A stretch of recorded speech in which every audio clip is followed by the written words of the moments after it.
Graça Cast está no ar. Para quem sempre separa um tempinho na semana para vir estar com o nosso pastor Aloísio, olha, eu quero dizer que nós nos sentimos privilegiados, assim como você, porque sentar-se à mesa para falar de Jesus não tem preço. É maravilhoso.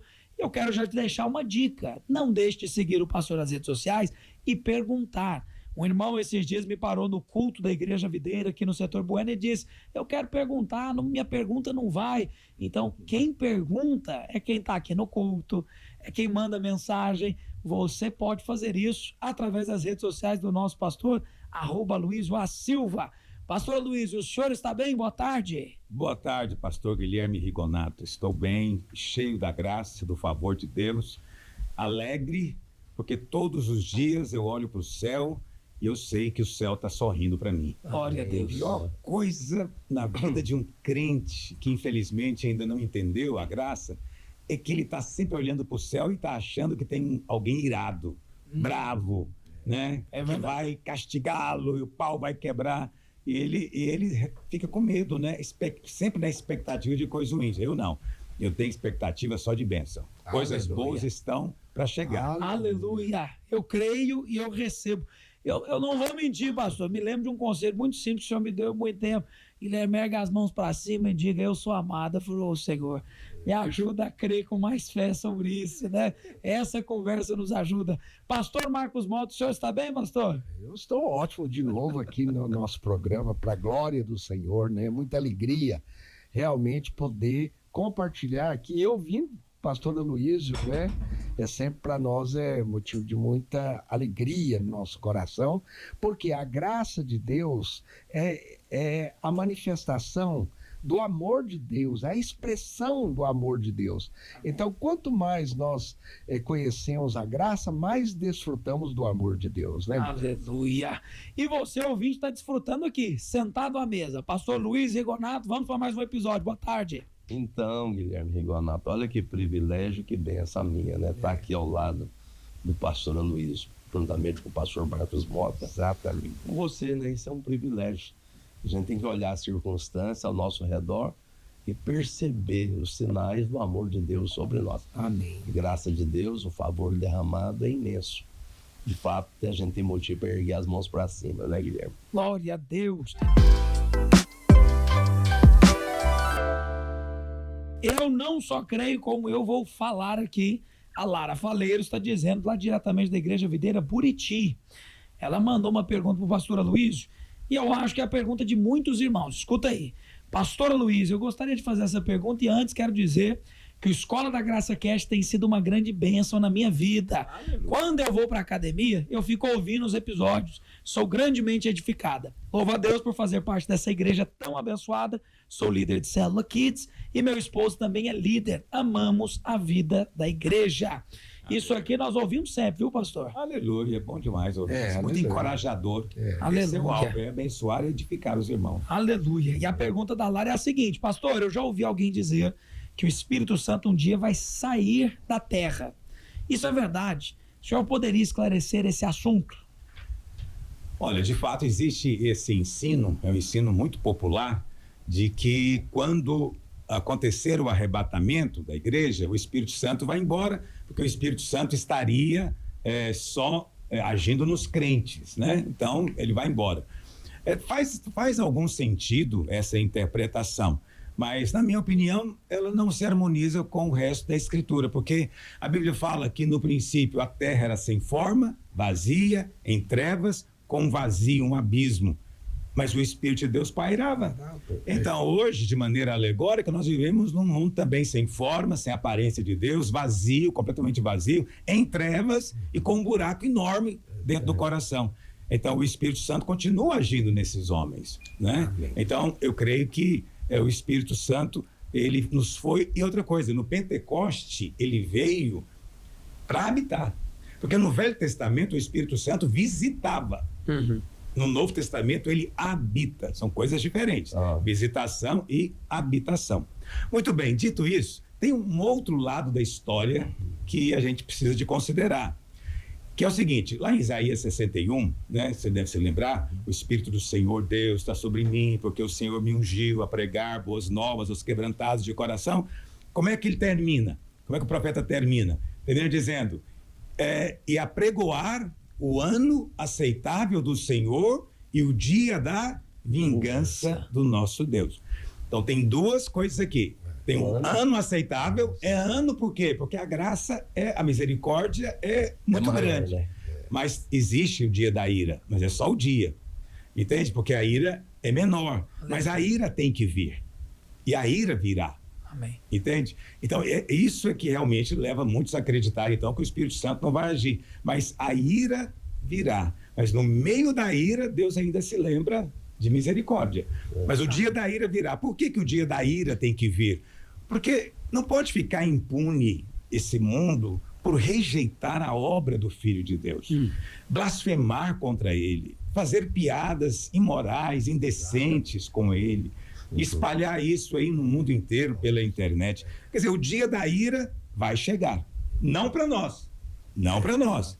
Nós vamos ficar aqui no ano aceitável, porque nós já aceitamos. Mas o dia da ira virá. Ok? Eu acho que é esse o lado que cada um precisa de ter clareza. O dia da ira é também chamado, pelos crentes, de a grande tribulação. Baseado em Mateus 24, quando Jesus disse que haverá uma tribulação tão grande como nunca houve na face da terra. Então, esse é o dia da ira. É um período, né, pastor? Eu creio que são 3 anos e meio. Aí nós estamos entrando agora na escatologia. Eu creio que é a metade da última semana de Daniel. Agora eu falei chique demais. Tem gente que está ouvindo e fala, meu Deus do céu. Que semana que é essa? Quando essa semana é essa? Então, mas para você que é familiarizado com a profecia bíblica, não é? Nós sabemos que faltam 7 anos para serem cumpridos, das 70 semanas profetizadas. Falta a última. Ou seja, falta uma semana. E a primeira metade da semana vai ser de paz. Paulo diz, quando disserem paz, paz, então virá repentina destruição. Mas isso não é paz do planeta, não. Não é paz global, não. É paz lá em Israel. Porque hoje não tem. Mas vai chegar o dia que vai ter. No dia que começar essa paz, começa a contar 7 anos. No meio dos 7 anos, o anticristo, que já vai estar agindo aqui na terra, vai profanar o templo que ainda vai ser construído. E então começa o dia da ira. Que então, na minha opinião, vai durar 3 anos e meio aqui na terra. É o dia da vingança do nosso Deus. Pastor, falando sobre o Espírito Santo, né? Se o Espírito Santo vai ser tirado, o senhor já explicou isso muito bem. Mas Joel, capítulo 2, versículo 28, tem uma promessa, uma profecia de um grande avivamento sobre a terra. O senhor acredita que esse tempo é porque não tem grande avivamento, de uma grande busca, né? Então, eu acho que essa profecia ainda não se cumpriu. Muitos acham que ela vai, antes do arrebatamento, que ela tem que se cumprir. Então, essa é a profecia de Joel 2, diz o seguinte, né? Depois daqueles dias, derramarei do meu espírito sobre toda a carne, você deve se lembrar. Depois daqueles dias. E ele diz, e nesse tempo, o sol vai escurecer e a lua se tornará como sangue.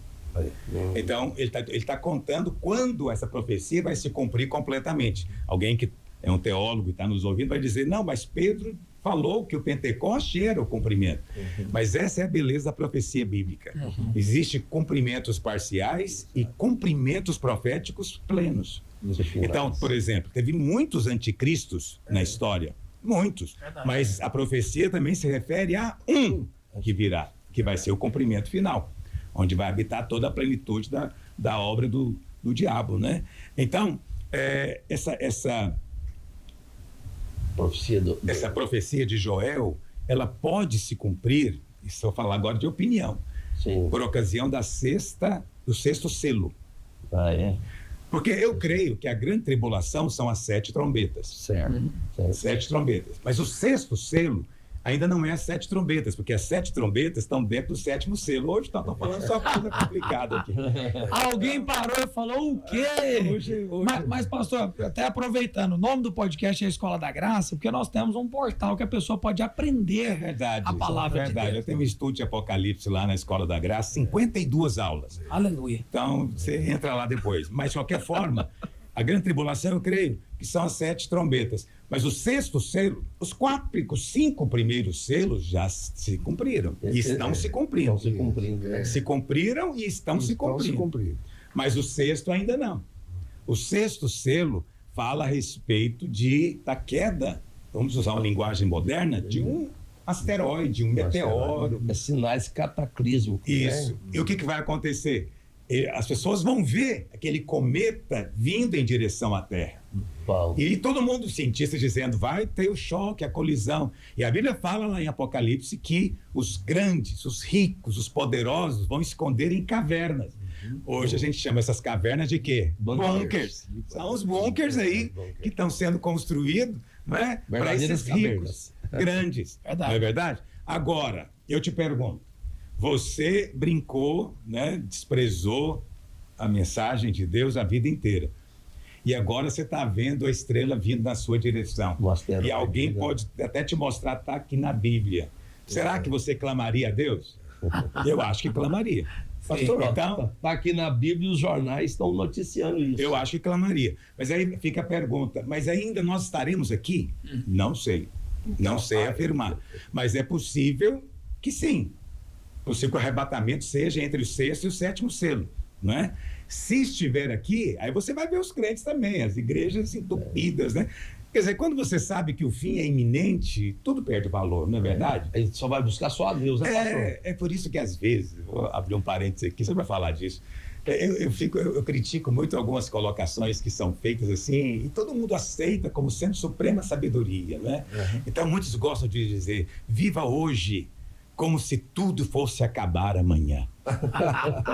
Mas ele está querendo dizer o seguinte, olha, faça como se fosse a última vez. Desfruta. Mas sim, vamos ser francos. Se eu soubesse que o mundo vai acabar amanhã, nem banho eu tomaria hoje. É verdade. Nem iria escovar o dente. Porque eu perdi o tempo penteando meu cabelo. Vai amanhã. Vou arrumar o quarto para quê? Se eu viver todo dia assim, é um horror verdadeiro. As pessoas falam isso porque acham bonito, poético, mas me desculpe, é muito tolo.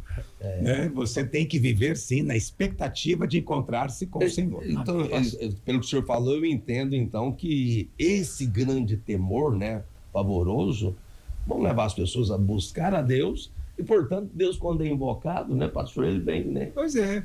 Quer dizer, esse pessoal desprezou, mas ainda tem esperança? Tem. Pastor, Tem deixa eu esperança. colocar. Deus é maravilhoso. Deus é como aquela história, né?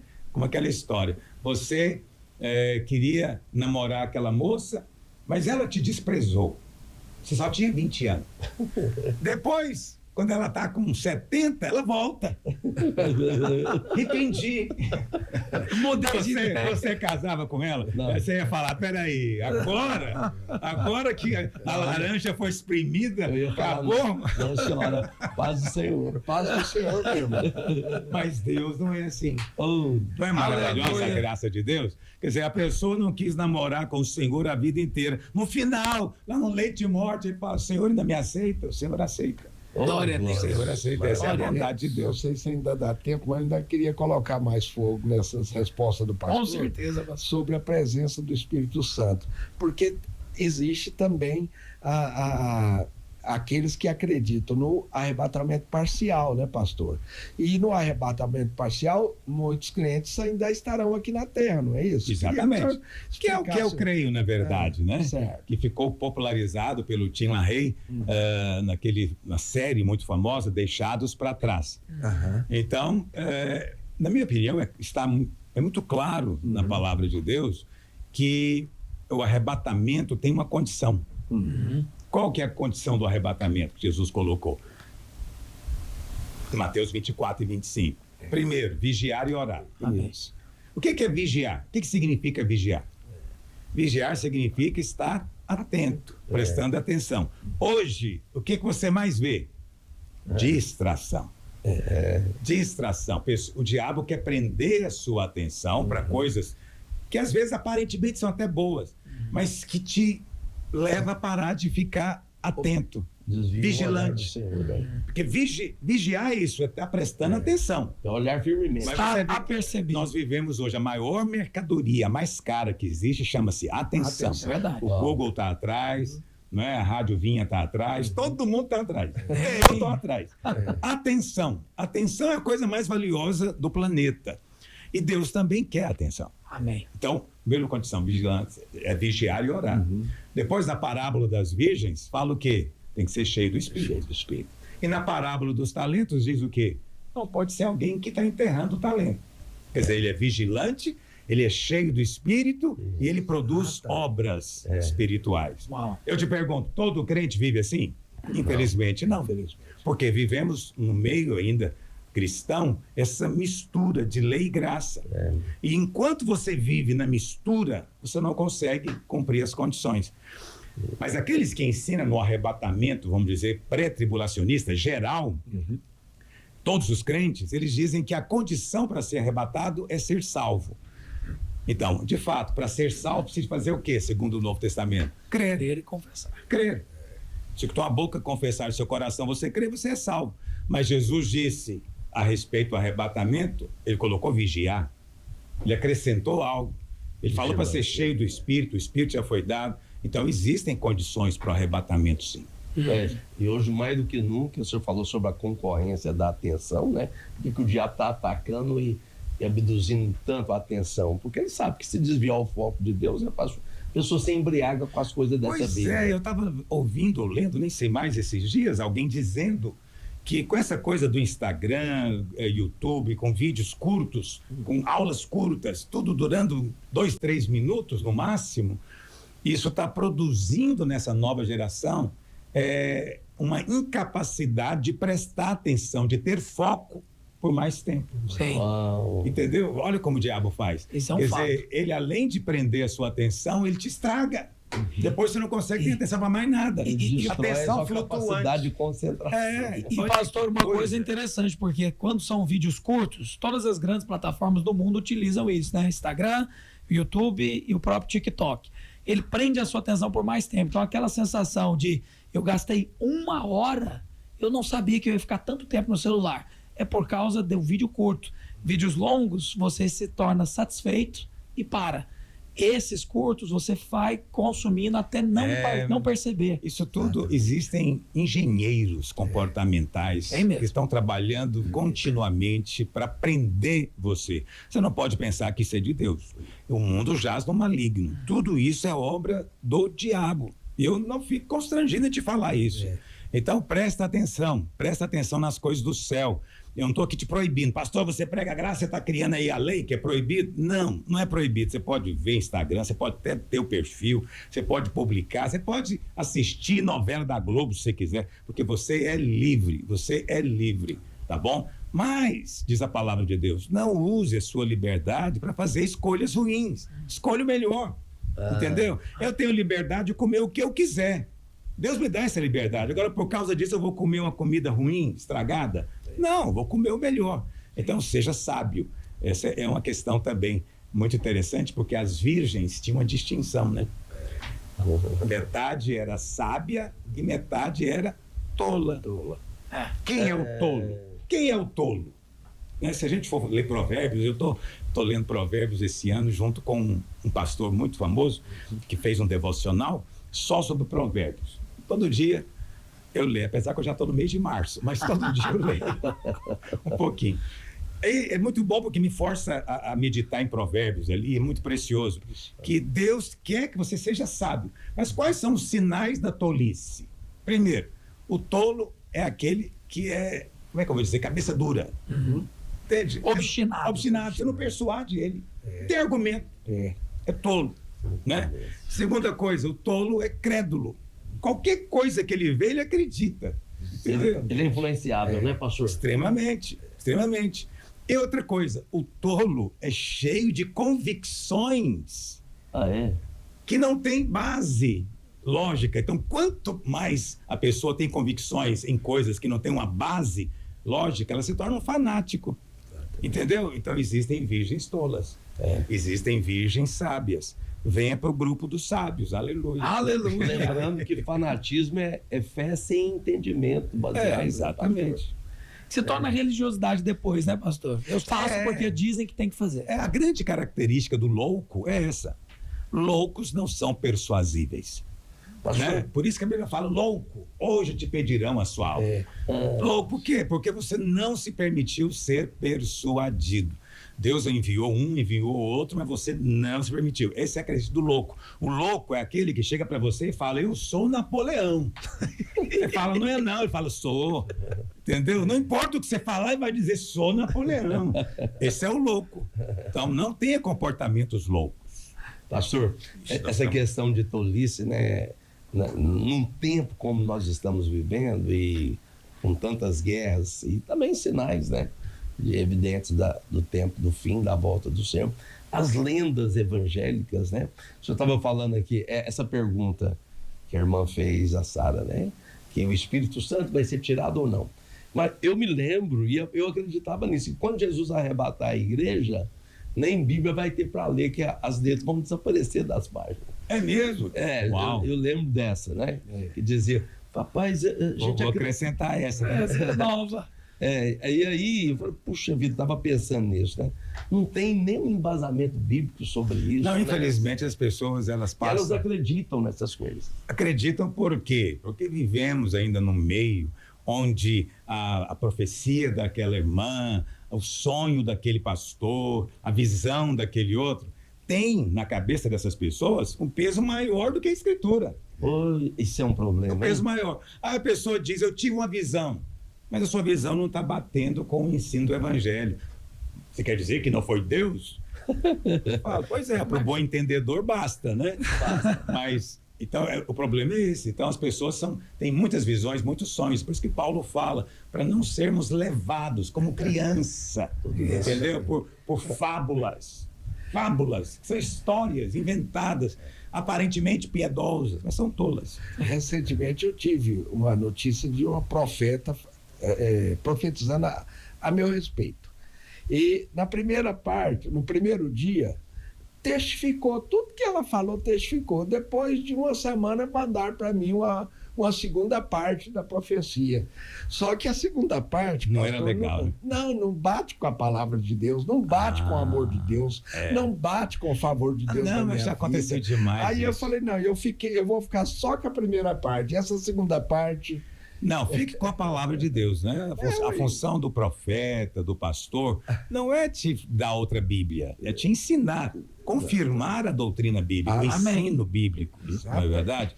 Então precisa de ter sabedoria. E o problema é esse, pastor. Quem não conhece Bíblia ouve um profeta e fica com a palavra do profeta. E às vezes ele vai até o fim. Sim. E aí a profecia começa a ser misturada contra a palavra de Deus. As Pessoas inventam. Você sabe, uma vez aconteceu algo, isso aconteceu, e esse povo está comigo até hoje. Então, se estiver ouvindo, ouve em paz.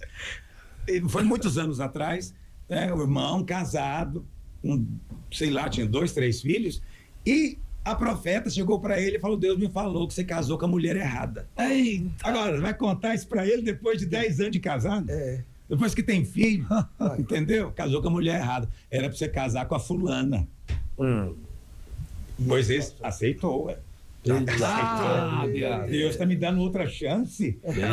Aí veio sentar comigo. Um pastor, eu falei, irmão, não faça essa tolice, não faça isso, porque Deus não é pelo divórcio, Deus odeia a separação, o repúdio. Deus não quer isso. A vontade de Deus é o casamento. E não tem essa história que casou com a pessoa errada. Não tem isso. Eu falei para ele, você poderia ter casado com dezenas de mulheres e poderia dar certo do mesmo jeito. Entende? Foi essa que você casou, vai com ela até o fim, mas não me ouviu. Por quê? Porque a profeta tem mais poder do que eu. Não tem mesmo, porque eles chegam ameaçando. Misericórdia. Para você ter uma noção das fábulas que eles inventam, uma influencer, né? Ela é supostamente cristã, evangélica, aí ela estava mostrando, né, argumentando lá por Apocalipse, né, falou assim, o Apocalipse termina com 22 capítulos, olha o 22 aí, né, assim, justificando partidariamente, né, número 22, PL. Aí ela pegou e falou assim, agora observa o capítulo 13. Se levanta no capítulo 13, não é brincadeira, não. A besta. São 2 bestas. São 2. Exato. Aí, assim, eu não me segurei, eu respondi a isso, né? Você não se conteve. Não contive. Porque tem tanta... E ela fala de maneira, assim, digamos, persuasiva, né? Tem uma retórica boa. E as pessoas, basta falar bem, que eles passam a acreditar. É triste. Eu até coloquei na minha resposta, o pastor Luiz sempre fala, Eva ouviu a serpente e foi expulsa do paraíso. Cuidado com quem você está ouvindo, sabe? Sim, porque quem você ouve pode definir até o seu destino eterno. Meu Deus. Misericórdia. Então, avalie bem quem você está ouvindo. E as pessoas têm esse peso, né, pastor? Só contar uma história. Na virada do ano, pastor, 2025 para 2026, a irmã senta do meu lado chorando. Eu preciso de ajuda. Eu falei, calma, minha irmã. O que aconteceu? No meio do culto. Porque o diabo entrou na minha casa, eu não sabia o que era. Fui numa profeta e a profeta disse que era um bichinho que eu tinha comprado que estava pendurado na minha árvore de Natal. Um Pokémon? Aí ela chegou, e aí, pastor, ela é Pocket Monster, né, pastor? Pokémon Monster. Aí ela mostrou uma foto chorando, pastor, olha aqui. Aí eram uns bichinhos, uma girafinha, um elefantinho, que estavam pendurados na árvore de Natal. Aí ela, pastor, o que mais me revolta é que eu comprei isso aqui de uma irmã. Como que o diabo entrou na minha casa através desses bichinhos que são consagrados? Falei, minha irmã, onde o sangue foi passado nos umbrais, o anjo não entra. Não tem como o diabo te tocar se você tiver o sangue do cordeiro. Porque isso é outra coisa, característica desse nosso tempo, né? Que é a superstição.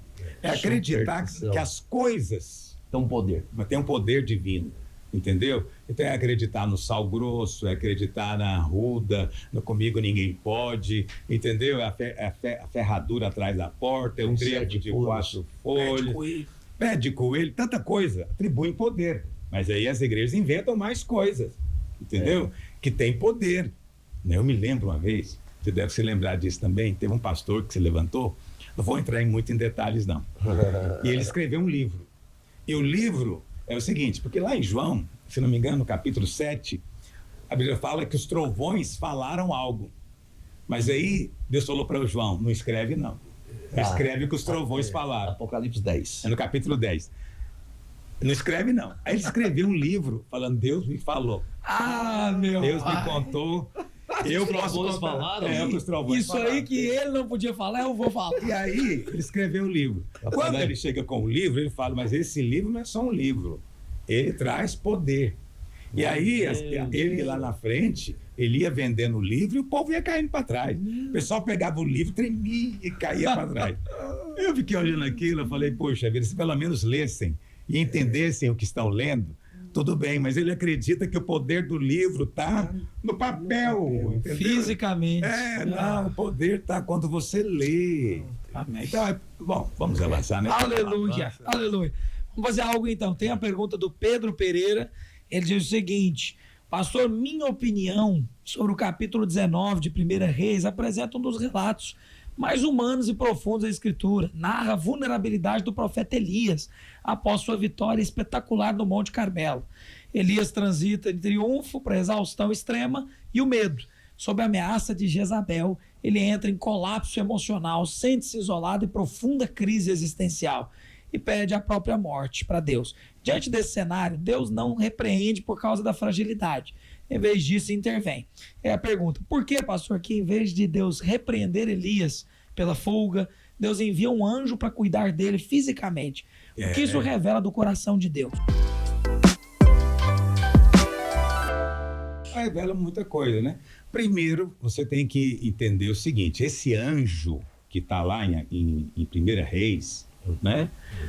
No capítulo 19, ele vem para alimentar Elias. E todas as vezes no Velho Testamento que tem o anjo do Senhor, é específico, é Jesus. Aleluia. Amém. É Jesus numa teofania, numa manifestação antes da encarnação. Então aqui é Jesus. Agora você veja bem, a Bíblia fala que Elias chega, profetiza a seca. Mas ele precisava de suprimento. Quem Deus enviou para suprir? Um corvo. Que traziam comida para ele. Depois o rio secou, ele mandou ele para Sidom, o centro da adoração de Baal. Quase ninguém sabe disso. E mandou procurar uma viúva. Agora veja, essa viúva era adoradora de Baal. E Deus usou essa viúva para cuidar de Elias. Aí Elias, depois dos 3 anos e meio, ele faz o desafio, né, aos profetas de Baal lá no Monte Carmelo. Você conhece a história. Fogo de Deus cai do céu. Aí você tem outra coisa. Na minha opinião, o fogo tinha que cair na cabeça daqueles falsos profetas. Sim. Mas ainda bem que eu não sou Deus. Você vê, o fogo não caiu na cabeça dos falsos profetas. Ainda que depois eles vão ser julgados. Por que não caiu? Porque tinha um cordeiro em cima do altar. Né? Tinha o sacrifício. Onde tem o sacrifício, a ira de Deus vai no sacrifício, não vai em você. Mas quando acaba aquilo ali, Jezabel, que era a rainha, esposa do rei Acabe, que tinha trazido para Israel a adoração de Baal e sustentava aqueles 400 profetas, e ela então fala para Elias: olha, é o seguinte, amanhã essas horas você está morto. Meu pai. Vai morrer. Quer dizer, Elias enfrentou 400 profetas, mas ela enfrentou Jezabel, o negócio é brincadeira. Pensa numa mulher forte. Mulherzinha terrível. E ele então vai e senta debaixo, a Bíblia fala o nome da árvore, um zimbro, né? E ele pede a morte. Ele pede a morte. Eu te pergunto, Deus ouviu? Não atendeu. Você vê como é que são as coisas, né? Quer dizer, o cara pediu para cair fogo do céu, o fogo veio. Na hora que ele fala, quero morrer, Deus não ouviu. Até hoje não ouviu. Até hoje. Porque ele não morreu. Entendeu? É mesmo. Pediu a morte, mas não morreu. Até subiu de carruagem de fogo. Até hoje. Até hoje está esperando. Poxa, Então, graças a Deus que tem coisa que Deus não ouve. Né? Uma hora eu quero pregar sobre isso. Amém. Mas aí, ele senta lá, pede a morte, ele dorme. Quando ele acorda, Jesus tinha preparado o pão para ele, com água. E com aquela comida, ele andou 40 dias e 40 noites, só com aquela comida. Ele andou de Berseba, onde ele estava, até o Monte Sinai, que vai dar aí, talvez, eu imagino, uns 500 quilômetros. Meu É pai. longe. nossa, É longe. muito 40 bom. dias. É sobrenatural. No deserto, sem comer, sem beber, com a comida que foi dada. Mas a pergunta da irmã ainda não falei, né? Elias fugiu, ele não merece castigo, né? Não, Elias não fugiu. Elias, ele mostrou o quê? Cansaço. Estou cansado. Eu prego para esse povo e nada acontece. E Elias, hoje em dia as pessoas gostam muito de pregar sobre Elias e dizer que vivemos o tempo de Elias e precisamos dos Elias de hoje. Não precisamos do para Elias. Elias é de outra dispensação. Exatamente. Entendeu? Ele não teve o que nós temos. Então, o que nós temos? A presença em nós. Amém. Mas uma coisa interessante, ele chega no capítulo 19, aí ele chega no Monte Sinai, em Horebe. Uhum. E Deus pergunta para ele: Elias, o que você está fazendo aqui? E o que Elias fala para Deus? Está no capítulo 19. Olha o que ele diz. Ele diz assim, 1 Reis 19, 10. Eu tenho sido zeloso do Senhor, mas os filhos de Israel deixaram a tua aliança, derribaram os teus altares, mataram os teus profetas à espada, e agora eu fiquei só e ainda querem me matar. Para você ver, o que ele está sugerindo para Deus? Faz alguma coisa. Alguma Me coisa. ajuda. Acaba com esse povo. Então, é muito ruim quando um profeta chega diante de Deus e, em vez de interceder por você, ele fala: Deus manda fogo para tostar. Misericórdia. Então, é nesse momento que você vê a diferença entre Elias e Moisés. A Bíblia fala que Moisés também estava lá no Sinai. Mesmo lugar, hein? E o povo lá embaixo fez o bezerro de ouro. Aí Deus fala para Moisés: pode descer, que o povo já aprontou lá embaixo. E é o seguinte, Moisés: vou matar todo mundo, vou começar do zero com você. Vai ser um novo Adão. Poxa, Do zero. Proposta que irrecusável. proposta, hein? Mas aí Moisés dá a resposta que é Cristo. Ele diz: Senhor, se não for para salvá-los, então risca o meu nome também. Meu Deus. Esse é o Espírito. Ele poderia ter falado: é mesmo, Senhor, mata esse povo, acaba com tudo isso. Não, ele falou: não, então tira o meu nome também. Aí o Senhor falou: então tá bom, então fica todo mundo. Porque esse é o poder da intercessão. Quer dizer, ele tocou no coração, surpreendeu a Deus. Isso é uma coisa maravilhosa, se é que é possível isso. Mas você vê a diferença de Elias e Moisés. E você vê, Paulo menciona isso lá em Romanos, no capítulo 11. Ele diz: olha, Elias instou contra Israel. Ele queria a maldição em cima de Israel. Entende? Aí o que o Senhor fala para Elias? Desce, unge Eliseu profeta acabou o seu tempo. Porque eu ainda tenho 7.000. Ou seja, Deus não é refém de 1 ou 2.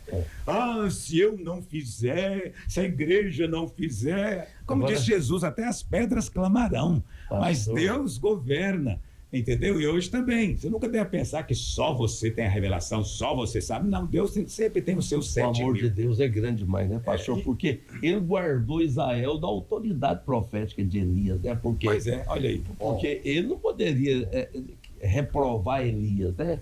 E esse guardando desse risco, foi, encerra aqui. Unge Eliseu, que vai ser um tempo de graça. E a graça alcançou Elias, que ele nem morreu, e o Senhor levou ele para ele. É muita graça. É graça demais. Eu queria essa graça também. Pois é. Ser arrebatado. Só o Espírito pode nos dar entendimento desse amor incompreensível de Deus. Incompreensível. Porque ele reclama, Mas não é bonito ele isso? intercede É lindo, negativamente. Quando Elias precisou de coisas, Deus mandou corvo, Deus mandou uma mulher.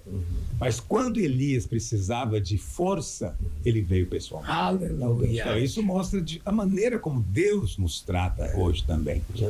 Né? Isso é maravilhoso. Aleluia. Essa personificação do anjo do Senhor são várias vezes na Bíblia, né, pastor? Vários lugares. Antes de Cristo vir. Sim, vários lugares. Você vai ver isso, por exemplo, com Josué. Antes de Josué cercar Jericó, ele sai, ele está orando e de repente aparece o anjo do Senhor com a espada na mão. E Josué não sabia quem era. É dos nossos ou é contra nós? Não é? Você vê que a aparência dos anjos são parecidos conosco. Então, você vê que ali é Jesus. No deserto, a Bíblia fala que ele era a pedra que seguiu, que estava com o povo, mas ali agora ele estava com a espada, que ia lutar pelo povo. Depois você vai ver no livro de Juízes, né? Quando Deus vai chamar, por exemplo, Sansão e aparece para a mãe e para o pai, é um anjo. Aleluia. É um anjo, chamado de anjo. E esse anjo aceita sacrifício. Manoá e a sua esposa colocaram na pedra o sacrifício e o anjo fez cair fogo e ele subiu junto com a fumaça. Recebeu, hein? Então ele recebeu. Então aquele lá não era anjo. Era Cristo. Era Cristo no Velho Testamento. Poxa vida. Aleluia. Aprendeu aí, Mas tem mais exemplos, né? Que o nosso tempo Glória a Deus. Pastor, o senhor podia nos ensinar a olhar o Velho Testamento com esses óculos, pastor Aloysio. Eu estou pensando em fazer uma série de imersões Que joia. na Escola da Graça. Vou começar com Gênesis. Aleluia. Estamos ansiosos. Poderoso. Vamos fazer algo então. Vamos para um rápido intervalo. Escola da Graça Cast já volta. E aí nós vamos trazer aqui a notícia da Vila Remota de Papua Nova Guiné, que fez festa ao receber a Bíblia na sua própria língua. E também algumas outras perguntas, como a da Daniela e do Pedro. Rápido intervalo, Escola da Graça Cast já volta.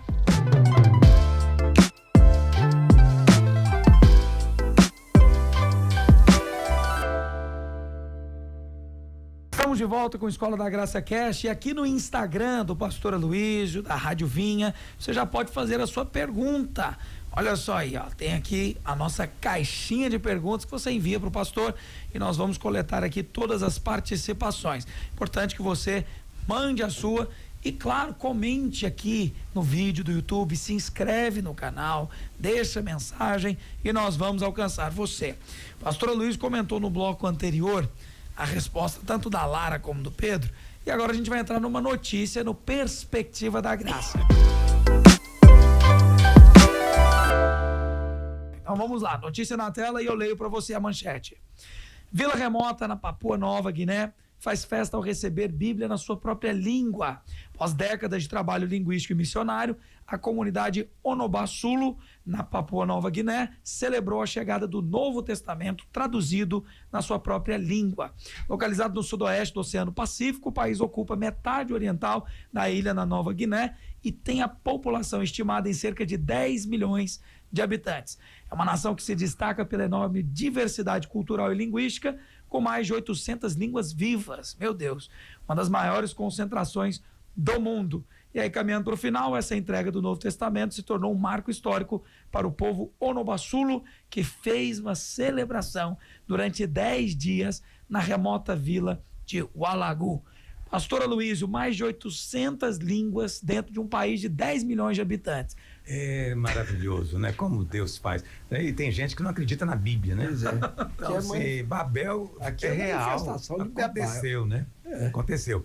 Agora, tudo isso é maravilhoso. Eu acho que a primeira coisa que a gente tem que realçar é o trabalho desses homens e mulheres chamados por Deus para serem linguistas. Amém.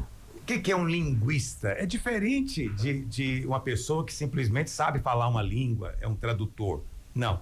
O linguista é aquele que ele entra em contato com um idioma que ainda não foi padronizado, não tem uma gramática formal. Normalmente são tribos indígenas. Ele então entra, ele aprende a falar e ele padroniza.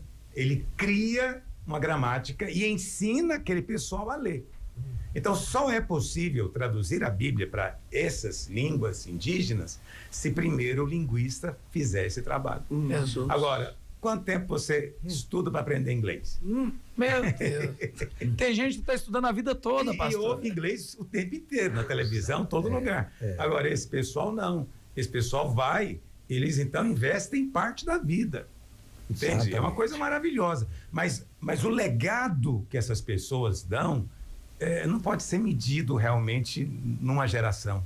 É um legado que vai perpetuar por gerações. Sim. Porque todas vão ter acesso à palavra de Deus escrita. Aleluia. Então é um privilégio muito grande. Então eu abençoo demais esses missionários. Né? Wycliffe foi o primeiro, e por isso a missão Wycliffe é a maior, né? Em homenagem a ele. Eles começaram traduzindo as línguas europeias para a Bíblia, isso já no século 14, 15. Mas foi no século 16 que veio a Reforma. E a Reforma, ela teve algumas características. A primeira delas é o seguinte: você é sacerdócio. Você é sacerdócio e você deve ler e você mesmo concluir o que está lendo. Porque naqueles dias era proibido ler a Bíblia. Nem mesmo o padre podia ler a Bíblia. Tinha que ter uma autorização especial do Vaticano para ler a Bíblia. Mas aí o que Lutero faz? Exatamente isso que eu estou falando. A língua alemã, até o século XVI, ainda não era padronizada. Não tinha uma gramática estabelecida. Lutero teve que fazer isso. Ele inventou palavras que não existiam no alemão para poder traduzir coisas da Bíblia e para colocar a Bíblia na mão do cidadão. Meu Deus. Uma coisa bobeira. Enriqueceu o vocabulário do país, né, da língua. E para revelar a palavra. E essa, ao contrário do que ensina essas escolas hoje em dia humanistas, esquerdistas, essa foi a base de todo o desenvolvimento da civilização. Sim. Entendeu? Eles colocam isso no iluminismo. Não foi a reforma. Foi reforma. A reforma. Por quê? Porque agora você tem a Bíblia, é a palavra de Deus. Então, você sabe ler? Então agora essa é a minha parte. Quer dizer, o cara traduziu, escreveu, né, o Gutenberg imprimiu, mas você tem que aprender a ler. Então, as igrejas foram as primeiras a criar escolas de alfabetização. Uau. Já existiam escolas antes, mas eram escolas só para formar monges, né? Não, mas agora todos têm que aprender, porque você mesmo tem que ler e você tem que checar se é verdade o que estão dizendo. Isso criou essa autonomia do homem moderno. Isso não surgiu na Revolução Francesa, surgiu na Reforma. Aleluia. Fora que conhecimento científico, ele não é produzido só numa geração, né, pastor? Então, as gerações, elas vão transmitindo à próxima geração e a tecnologia vai ampliando, né? Agora você vê, esse pessoal que está recebendo a Bíblia, ele não está recebendo só a Bíblia. Esse idioma agora pode ser inserido, né, nas traduções agora dos aplicativos, e eles podem ter acesso agora na língua deles a tudo que está na internet. Aleluia. Hoje é tudo. Qualquer livro, ele vai ter acesso na língua dele.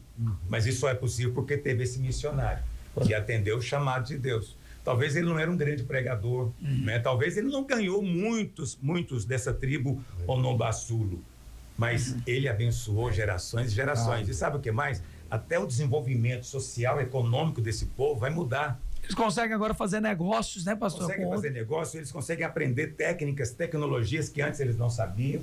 Quer dizer, tudo muda quando o evangelho chega. Mas precisa de ter esses homens de Deus. Pastor, aprenda a honrá-los. Essa questão do benefício do evangelho sendo propagado assim, né? O senhor está falando aí da questão da linguística, da tradução da Bíblia em idiomas, e foi trazendo, né, o acesso à palavra de Deus. Mas assim, você estava falando de Martinho Lutero, né, que trouxe um desenvolvimento muito grande. Mas se eu não estiver equivocado, o escocês Adam Smith, ele é da escola de Martinho Lutero, né?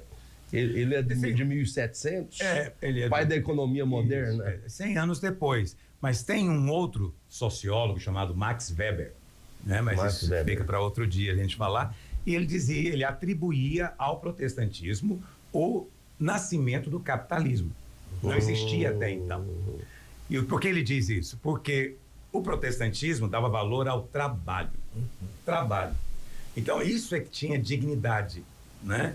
E o protestante agora, ele não vai mais gastar o dinheiro na bebida, né? Na maconha, na prostituição, entendeu? Isso. Aí o que acontece com esse protestante? Sobra. Ele tem agora sobras. Né? E essa sobra, depois que ele vai acumulando, ele precisa de fazer o quê? Eu tenho que investir isso aqui, tenho que fazer isso aqui girar. E Max Weber diz que essa foi a gênese, começo do capitalismo.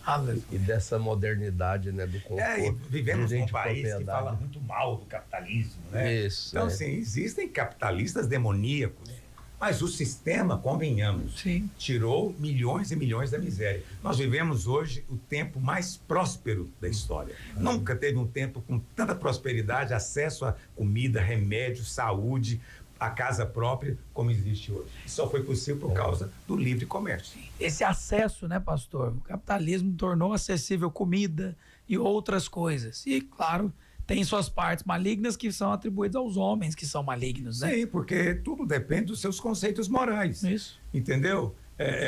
O marxismo, por exemplo, ele é cheio, entre aspas, né, de conceitos aparentemente piedosos. Mas você não encontra marxista como Mao Tse Tung, Pol Pot, Lenin com essas virtudes.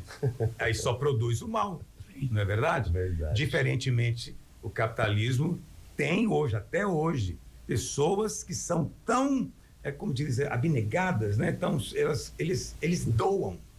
Doam. Principalmente em países como os Estados Unidos e a Europa, você tem gente que doa bilhões, não estou exagerando. Para instituições, entendeu? né? Mas você não vê isso em país comunista.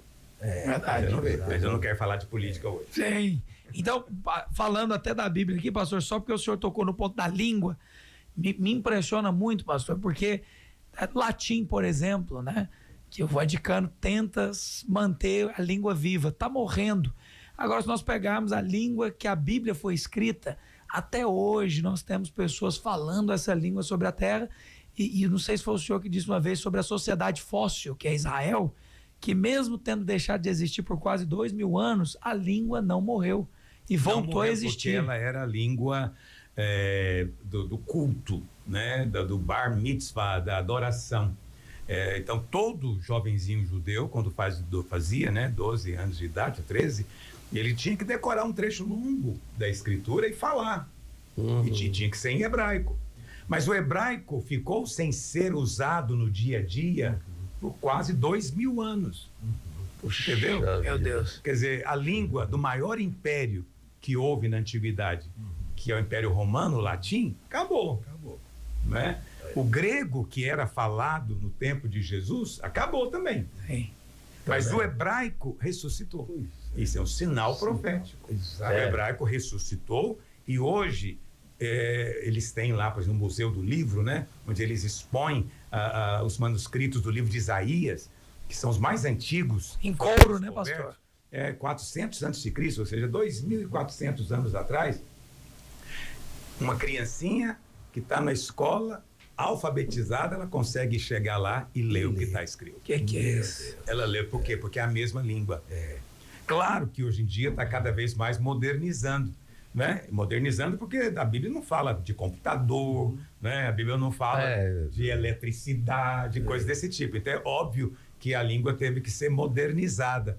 Eles inventaram palavras, mas no básico, no fundamento, na gramática, é tudo baseado na Bíblia. Que coisa, hein? É extraordinário. Você vê, isso é um milagre também, né? Em tempos tão antigos, ter uma base tão prática, né, pastor? De uma língua ampla. Porque realmente é um indicativo de que essa língua, ela não vai acabar, né, pastor? De alguma forma, Deus está indicando o seguinte: presta atenção nela.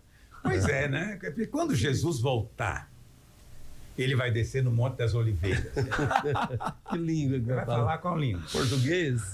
Português não deve ser. Ô, pastor, na minha mente ele fala português. Então é óbvio, né? Que a gente está atribuindo a Deus aqui atributos humanos, mas Jesus vem na forma humana glorificada. Então ele vai ter que falar, conversar. Isso. Né? Então eu imagino que vai ser em hebraico. Então começa a aprender.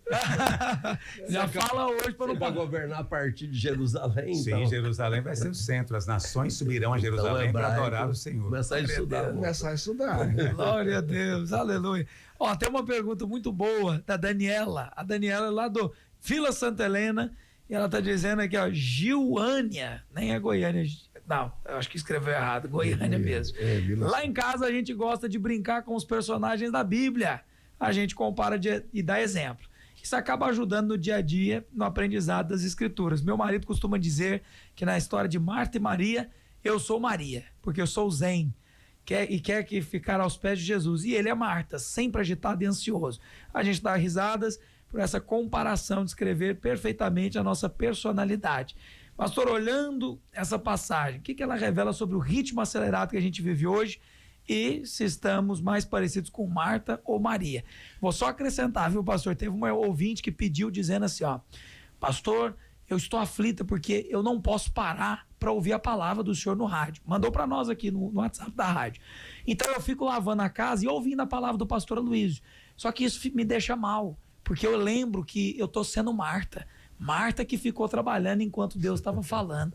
E eu choro, pastor, porque eu falo, eu não posso deixar de lavar a casa, mas eu quero ouvir. E eu fico ouvindo e orando enquanto eu estou lavando a casa. Isso é errado? A gente não pode ficar nesse raciocínio de condenação e o tempo inteiro acusado, porque eu não sou Marta, nem sou Maria, eu nem sei o que eu sou. Sim, porque tem gente que não é nem zen, nem é agitado. Exatamente. Entendeu? Ele é aquele, nem sei, não vou dizer. É neutro, né? Entendeu? Quer dizer, se ser Marta é ruim, imagina quem não é nem Marta nem Maria. Então, para com esse espírito de condenação, faz o que a ocasião pede, Amém. O que é possível, entendeu? A Bíblia Jesus não condenou Marta. Esse é um pensamento, uma interpretação muito comum que os irmãos dão, que Jesus recriminou Marta. Não, alguém tinha que fazer o almoço. E não era só Jesus que ia comer, não. Tinha mais 12, tinha mais Lázaro, Simão o leproso, e deveria ter mais gente visitando. Claro. Entendeu? Quer dizer, e as duas também. Então, é muita comida. E alguém tinha que fazer. Então, não vamos recriminar. Qual foi o problema dela? Não foi trabalhar. Eu preciso ler a Bíblia e ver onde as coisas são enfatizadas. É que ela ficou chateada que só ela estava trabalhando. Esse é que é o problema. Entendeu? Só ela. Levou para o pessoal. Né? Não, eu trabalho e ela fica sentada aqui, isso não está certo. E vamos ser francos, não está mesmo, não. Eu simpatizo com a bronca dela, né? Ela está chateada. Isso é muito comum entre irmãos, não é verdade? Minha mãe mandou lavar vasilha, mas e o Juninho? Só no videogame. Tá lá. Por que ele não vai lavar o banheiro dele? Essa é coisa assim, coisa de filho, criança. Então, Marta está chateada porque Maria está sentada ouvindo Jesus. Ouvindo. Então, essa palavra não cabe muito bem aqui, zen. Ela está muito atenta, vigilante, ouvindo, prestando atenção, recebendo, focada. E Marta, então, reclama. O Senhor não vai falar nada para ela? Aí Jesus, então, fala para ela a verdade. Fala, olha, você está preocupada com muita coisa, mas não é preocupada no sentido de estar ansiosa. É aquela preocupação normal. Eu tenho que fazer a comida. Entendeu? Você está preocupada com muita coisa, mas tem uma coisa só que é realmente necessária de Jesus. E Maria escolheu a melhor parte. Aleluia. Não quer dizer que a parte de Marta é ruim. Tem que ser feito. Mas Maria escolheu a melhor parte. Qual que é a melhor parte? Ouvir. Ouvir. Ela poderia estar trabalhando e ouvindo, né? Então, baseado nisso, não, é porque a pessoa que trabalha e fica preocupado com o trabalho do outro, é porque o trabalho dela não é de coração ainda. Entendeu? Eu só faço se mais gente fizer. Nessa igreja só eu que oro, nessa igreja só eu que contribuo. Ninguém me ajuda. Ninguém quer fazer nada. Então para também. Agora, se você quer trabalhar, trabalhe em paz. Entende?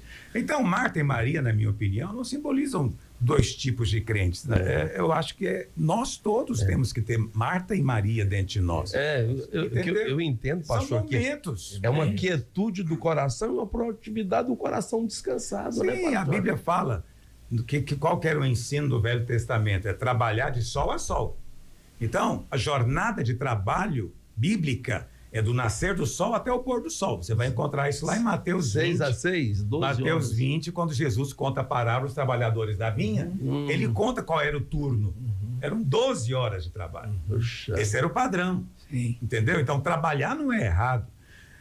Trabalhar não significa que você é uma pessoa que está inquieta. Não. Trabalhar é necessário. Trabalhar é que te dá dignidade, melhora a sua autoestima. Entendeu? O trabalho é de Deus. Não. O trabalho é porque o homem caiu. E aí ele foi amaldiçoado com o trabalho. Não, Jesus disse, meu pai trabalha até agora e eu trabalho também. Não vão falar o quê? Nós não trabalhamos. Não. Deus deu trabalho para Adão no jardim, né, pastor? A maldição não tinha vindo. Exatamente, ele tinha que cuidar do jardim. Então, o trabalho, a maldição não é o trabalho. A maldição é o trabalho acompanhado da morte, do desgaste. Da fadiga. Da fadiga. Esse é que é o problema. Da ansiedade. Mas trabalhar, não. Trabalhar é necessário. Então, para de ficar enxergando o trabalho como sendo ansiedade, estou perdendo a vida. Entende? Eu sou absolutamente contra esse conceito aí de semana 5x2, 4x3, porque querem cada vez trabalhar menos. Quanto menos trabalhar, mais se corrompe. Mais se corrompe. Mais dependência. Mais o pecado se manifesta. Sim. Entende? Então, o trabalho é de Deus e tem que ser visto assim. Mas as pessoas veem como um espécie de castigo. Isso. Né? Então, Maria, que não está trabalhando naquele momento, é que está fazendo a coisa certa. Não, mas eu tenho certeza que ela fez em outros dias. Tem a hora que ela tem que fazer. Pastor, só fazendo um exercício aqui, se por acaso Marta se interessa tanto pelo que Jesus está falando, que ela para de fazer o que tem que ser feito, se assenta em choque, dizendo, meu Deus do céu, deixa eu prestar atenção aqui que eu estou impressionada com o que Jesus está contando aqui. Eu imagino que ninguém ia reclamar porque estava todo mundo igual, todo mundo estava vidrado em Jesus. Por acaso, pastor, não ia ter problema nenhum. Eu imagino que Jesus não ia repreendê-la. Marta, volta a fazer o almoço. Eu imagino também que não. Mas em algum momento o almoço tem que sair. Tem que sair. Mas É claro que nós estamos ouvindo aquele que multiplica pão, multiplica peixe. É verdade nisso. Mas tirando esse aspecto, em algum momento alguém tem que fazer almoço. Então alguém tem que limpar a casa. Então não fique encarando isso como sendo algo secundário, menos importante. Não. Você tem que ser Maria e tem que ser Marta.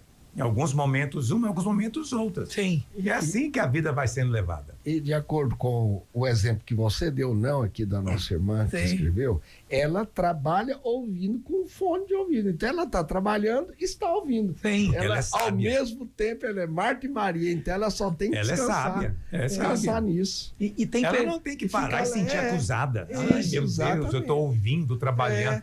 Para não. com isso. Não tem senhor, motivo de condenação. Fica em paz. O senhor fala assim, né, pastor? Não tem limites para nos condenar. Não há né, limite. Não há limite. Quando um pastor quer te condenar, ele vai te condenar mesmo. Agora, o senhor está falando, eu estou pensando aqui, pastor, tem gente que a gente não gosta de pedir favor, porque ela faz, mas faz grilada, faz chateada. De má vontade. E tem pessoa que você vê ela fazer as coisas com a leveza, feliz. Você fala, rapaz, essa pessoa é bom estar perto, é bom quando essa pessoa faz. Até citando aqui um pastor da nossa igreja, pastor Napoleão. Pai, eu nunca vi alguém para fazer as coisas com a leveza, né? Você fala, pai, mas ele gosta de fazer mesmo as coisas com alegria. A pessoa se torna leve. Se E Marta fosse assim... Ele gosta de coisa braçal. Exato. Porque eu é verdade. eu invejo muito esse talento que eu não tenho. Não recebi do Senhor esse. E ele faz mesmo e com alegria, né, pastor? É impressionante. Ele é daquele pastor que constrói o prédio da igreja. Ele pega a colher de pedreiro e vai lá assentar tijolo, rebocar. Eu admiro demais isso. E se é feito para o Senhor... Com alegria. Com alegria, o Senhor vai dizer, não, você vai sentar no seu quarto. Não, Deus tá sendo glorificado também nas suas obras. Então vamos parar com essa coisa de discriminar a irmã Marta, tadinha. Ela é de Deus. Essa aí é a sabedoria das prioridades, né? Cada coisa no seu lugar. E lembrando que Jesus era, né, amava muito Marta, Maria, Lázaro, né? Porque às vezes a gente vê a repreensão de Jesus e faz parecer que Jesus não gostava. Jesus repreendeu Pedro de uma maneira duríssima. No entanto, era muito amado. Mas a repreensão do Senhor não foi dura. Todas as vezes que o seu nome é repetido na Bíblia, isso é expressão de carinho, não é de dureza. É de Entendeu? Marta, Marta, Marta, né? Saulo, Saulo. Então, essa expressão não é de juízo, é de proximidade. Então o Senhor falou afetuosamente: Marta, Marta, fica tranquilo, né? Não fica angustiado, o almoço vai dar certo. Deixa Maria quieta aqui, não fique incomodado com ela, não. Maria não tem muito dom para cozinhar, é melhor você, Marta. Pode ser também isso, eu não vou falar outra coisa. Mas você vê que Maria ficou ouvindo. Mas depois, vamos ser franco, ofereceu a adoração mais extravagante que Jesus disse que seria lembrada até a volta dele. A Maria. Maria. Por que ela foi capaz de adorar de uma maneira tão extravagante que nenhum discípulo concordou? Achou que Jesus não merecia aquilo, mas ela achava que merecia. Por quê? Porque ela ouviu. Então, ouvir é muito importante. Sua mente renovada, ouvir né, pastor? é importante. Para o entendimento então, ouça enquanto dirige o carro. Ouça enquanto trabalha, se o seu trabalho permite isso.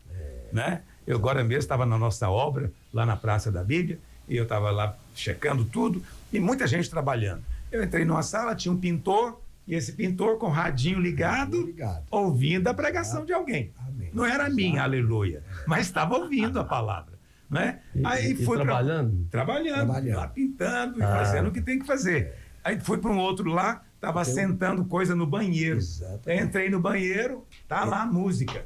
Né? Não sei, não conheço, mas eu sei quando é coisa pentecostal. Louvor. Louvor. Então, isso é de Deus. Para que ficar acusado? Entendeu? Dá para você louvar enquanto trabalha, dá para ouvir até a pregação enquanto trabalha. Agora, não é todo trabalho que permite isso. Verdade. Não é todo trabalho que permite, mas alguns permitem. Eu queria até fazer uma pergunta para o pastor. Estava com ela guardada aqui. Isso seria o orar sem cessar, pastor? Também. Eu acho que orar sem cessar é algo literal mesmo. É algo literal. Aí você fala, mas como assim literal? É você o tempo inteiro colocar o Senhor na equação. Amém. Entende? Então eu estou agora alegre, Senhor, obrigado. Obrigado por tua bênção sobre mim. Que glória. Eu estou orando. Né? Eu vou sair agora, pegar o carro, Senhor, seja a estrada na minha frente. O Senhor é o que é o caminho, me livra do mal. Eu estou orando sem cessar. Estando no carro, eu já ponho um louvor ou uma pregação e já estou de novo aí. Quando o pregador fala algo, eu falo: Deus, me ajuda, Senhor. Me ajuda a viver isso. Isso é um negócio maravilhoso. Então, colocar o Senhor em tudo. Isso é orar sem cessar. Fazer de tudo um pretexto para a oração. Tudo é um pretexto, porque tudo aponta para Ele. Sim, amém. Tudo aponta. Eu não estou dizendo que tudo é o Senhor, ok? Isso é uma doutrina herética chamada panteísmo, ok? Não, Deus não é a árvore, Deus não é o sol, mas tudo aponta para Ele. O vento aponta para o Espírito, o sol é o sol da justiça. Entendeu o que eu estou dizendo? Quer dizer, a estrada, Ele diz: eu sou o caminho. Você vai comer, Ele diz: eu sou o pão. Você vai beber, vou te dar água viva. Entendeu? Você está sujo, eu vou te purificar com sangue. Então você vê, tudo aponta para Ele. Aleluia. Tudo aponta para Ele. Você deitou na cama, o Senhor é o meu descanso. Amém. Puxou a coberta debaixo das suas asas. Aleluia. Tudo aponta para Ele. Então, não é difícil você orar sem cessar quando você entende isso. O senhor faz isso muito bem, viu, pastor? Eu me esforço. Não vou negar, me esforço, porque eu acredito demais. Acredite demais. Você não tem noção o quanto isso é importante na minha vida, no meu ministério. A oração incessante. E essa oração incessante, ela nos enche do Espírito. Isso. Você é cheio o tempo inteiro. Oração incessante, oração perseverante. Eu lembro, ouvi o senhor claramente, isso eu guardei no meu coração. O senhor falou: senhor, não desista, o senhor falando assim, não desista dos pedidos de oração, né? Aqueles que você havia desistido, volte a orar por eles, porque quando você insiste em perseverança e fé, e você ouvido, você fortalece a sua fé. Sim, claro. Por isso o senhor tem essa convicção, né, pastor? Porque no aspecto prático, isso tem sido uma fonte de bênção em sua vida, né? Eu sou abençoado demais. Você sabe que a minha esposa ganhou um carro. Pois é. Ela ganhou um carro. Aleluia. Minha mulher ganhou um carro. O sorteio de um shopping, né? Se você não mora aqui em Goiânia, aqui tem um shopping que é chamado de Goiânia Shopping. Eu acho que é o segundo maior da cidade. E a minha esposa, eu pedi para ela um dia, eu falei, vai lá comprar o presente amigo secreto. Olha aí. E ela foi e pegou os cupons para concorrer. E ela nem se preocupou em preencher, ela até deu os cupons para a irmã. E a irmã tentou preencher, mas como a nota estava no nome da minha esposa, não conseguiu. Aí trouxe de volta para ela. Aí no último dia, a minha filha sentou lá e pela internet, ela se inscreveu e foi sorteada. Aleluia. Um carro Volvo, né? um EC, porque ele é elétrico, EC40. Então é um negócio caro. O que é isso? É um carrão. Pastor, o que eu mais ouvi foi assim, rapaz, eu não cadastrei o meu. Ó. Quando você vê alguém perto de você, você vai puxar a Não, possibilidade. eu vou te falar a verdade, eu nunca conheci ninguém que tivesse ganhado nada disso. Eu também não. Eu ouço o tempo inteiro, todo Natal, sorteio no shopping, nunca encontrei um cidadão. Agora minha mulher ganhou o carro. Pastor, Mas por o carro isso... o carro foi para a família. Olha, por isso é que eu creio que ela ter ganhado esse carro foi um sinal para o Senhor. É verdade, é verdade. Para o Senhor. Como aquele que liberou a palavra nesse ano que a videira iria experimentar multiplicação. Amém. Então eu creio que isso é um Profético, sinal profético para nós como igreja videira. Mas a minha esposa, ela na última semana do ano, a gente gravando o vídeo, né, para a igreja, de passagem de ano, ela falou para mim, vamos acrescentar no final essa expressão, deixa Deus te surpreender. Porque eu estava orando e Deus falou para mim que ele vai me surpreender no próximo ano. E aí nós colocamos, está gravado lá, você pode ver, eu deixei ela mesmo falar isso no final. E foi de fato uma grande surpresa. Uma grande surpresa, porque a gente estava sentado e alguém ligou falando, parabéns, você foi sorteada, ganhou o carro, né? E ela falou, ai, que bom, maravilha, assim, mas completamente cética, porque aí ela chegou e falou, olha, estão me dizendo que eu ganhei um carro. Tem tanto Falei, golpe, né, pastor? Olha, tem golpe, tem muita gente fazendo trote, então vamos checar para ver se é verdade. Mas logo em seguida, um dos nossos pastores mandou um print do Instagram do Goiânia Shopping, né, mostrando lá o nome dela, o CPF dela. Aí eu falei para ela, agora você pode ficar alegre. Mas foi uma surpresa tão grande, a gente não esperava. Glória por a Deus. Isso. Então Deus quer nos surpreender com a sua bondade. Amém. Não desista de orar, Ele ouve a sua oração. Amém. Deus ouve a oração. Toda oração que você faz, Deus está ouvindo sim. Aleluia.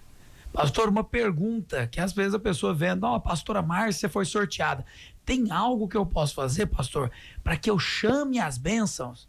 Para que eu atraia ainda mais favor de Deus? Sim, você pode ter favor multiplicado na sua vida. Né? Lá em 2 Pedro, capítulo 1, no verso 2, Pedro diz assim, que a graça e a paz vos sejam multiplicadas no pleno conhecimento de Deus e de Cristo. Ou seja, o que faz a graça ser multiplicada na sua vida? É quando você aumenta a sua percepção, compreensão de Cristo. Glória a Quando Deus. você entende mais a sua bondade, quando você lê o Evangelho e você vê a sua misericórdia, como ele era compassivo, generoso, e você vai enchendo o coração com isso, isso te abençoa. Mas Pedro diz que isso faz a graça ser multiplicada. Esse é o ano da multiplicação. Amém. Vai ser a primeira pregação do nosso jejum. Oh, glória a Deus. Deus vai nos surpreender com Vai tanta ser, vai multiplicação. ser. Você sabe, Amém. essa semana o irmão já me procurou, ganhou um carro também. Ah, meu pai. Ganhou um carro. E ele é fornecedor, eu acho, não sei se é da igreja, trabalha na Leinertex. Olha. Não sei se ele trabalha ou se ele é representante, não sei como funciona. Eu sei que foi um sorteio feito, né, com todos os representantes do Brasil inteiro, e ele ganhou o carro também. Que é isso? Brasil. Essa igreja tem favor multiplicado, pastor. Domingo eu vou mostrar o testemunho dele lá. Glória a Deus. Meu irmão, você faz parte do corpo espiritual da igreja, já recebe. O pai desse irmão da Leinertex, o pai da pastora Márcia, é o nosso pai. É o mesmo. É o mesmo pai, pede para ele. É porque tem filho que fica chateado, né, pastor? Nossa, eu não ganho nada. Pastor Luiz, nem precisa. Mas ainda bem que Deus não me abençoou por precisão. Aleluia. Me abençoa segundo a riqueza da graça dele, né? Pastor, acho que essa pergunta, né? O que eu faço para ser favorecido? Em tudo dai graças, né? Acho que é uma chave. Gratidão também, com certeza. Gratidão. Porque a gratidão faz o quê? Ela elimina aquilo que anula a graça. Uhum. Paulo diz lá em Gálatas 2:20, né? Não anulo a graça de Deus, 2:22. Porque se a justiça, a justificação é por meio da lei, segue-se que Cristo morreu em vão. Como é que você anula a graça de Deus? Quando você acredita que é você que tem que merecer. É você que tem que fazer por onde. Deus só vai te abençoar depois que você cumprir todos os mandamentos. Aí você está anulando. E a pessoa ingrata é aquela que recebeu e ela acha que recebeu porque ela é boa, porque ela merece, porque ela é mais fiel, entendeu? E quem tem essa postura não agradece. Deus não tem mais do que a obrigação de me abençoar, porque olha como eu sou fiel. Tinha até que abençoar mais, né? Agora, quem é que agradece? É aquele cara que não está esperando de jeito nenhum. Você julga merecedor. Eu gosto sempre de pensar naquele aleijado ali na Porta Formosa, né? Quando Pedro fala para ele, não tem prata nem ouro, mas o que eu tenho te dou, levanta e anda. O que ele tinha pedido? Ele pediu uma moeda, pediu uma esmola. Mas olha o que ele ganhou. A Não tem cura. comparação. Algo que não tinha preço. Sim. Não é verdade? Eu te pergunto, esse cara agradeceu depois? Meu Eu Deus. acho que ele não tinha palavras, ele não sabia o que dizer, de tanta gratidão. Esqueceu até da esmola. Por quê? Porque sabe que não foi por merecimento. Então a gratidão é sim também um sinal fundamental. Os 10 leprosos são curados, mas só um aumentou o favor, né, pastor? Só um volta. E quem voltou nem era judeu. Estrangeiro. Gentil, Não merecia. Não merecia. somos nós. Esse ano nós vamos multiplicar favor. Pastor, 5 minutinhos de conversa já mudou o ano todo. 2026 vai ser um ano ainda mais poderoso. Deixa eu agradecer os nossos pastores, que esse episódio a gente até passou um pouquinho, mas não tem problema que essa conversa aqui pode passar à vontade. Para ouvinte que quer participar, manda lá no Pastor Aloysio, @Aloysio A. Silva, o Instagram do nosso pastor, e nós vamos fazer um desafio aqui para o próximo programa. Você precisa enviar esse vídeo para alguém e dizer, olha, você está perdendo, Deus está falando muito através da vida do Pastor Aloysio nesse podcast, eu quero que você ouça esse episódio, tá bom? Tá feito o desafio. Pastor Marcos Mota, até o próximo episódio. Até o próximo episódio. Pastor Guilherme Rigonato, muito obrigado, né? Aleluia. Muito bom participar, porque aqui a gente realmente é cheio da palavra do Senhor, que nos alimenta constantemente, e é isso que a gente gostaria que todos, né, os nossos ouvintes, né, aqueles que assistem, também sejam alimentados. Aleluia. O podcast Escola da Graça é a prova que Jesus se divertia com os discípulos, né, pastor Aloysio? Porque quando nós falamos da vida, flui naturalmente. Ah, claro, as pessoas têm uma ideia de Jesus baseado nessas pinturas medievais, né, de um Jesus assim triste, apático, né? Mas lá em Hebreus capítulo 1 diz que ele foi ungido com óleo de alegria, mais do que todos. Aleluia. Poxa Ou seja, vida. Jesus era mais alegre do que qualquer homem que já pisou nesse planeta. Glória a Deus. Como é que seria andar perto da pessoa mais alegre? Meu Deus. Então só para e medita. Ser influenciado, Meu Deus. contagiado com essa alegria, né? Tá nos contagiando aqui agora. Pastor Rigonato, até o próximo. Pois é, até o próximo. Que riqueza, né? Que bênção. Aqui a gente sai mais sábio depois de um momento de compartilhamento das riquezas elaboradas aqui, abordadas pelo pastor Aloysio. Uma grande bênção. Até o próximo episódio. E para você, ouvinte, não deixe de acessar a Escola da Graça. Pastor Aloysio fez uma explicação de Apocalipse hoje.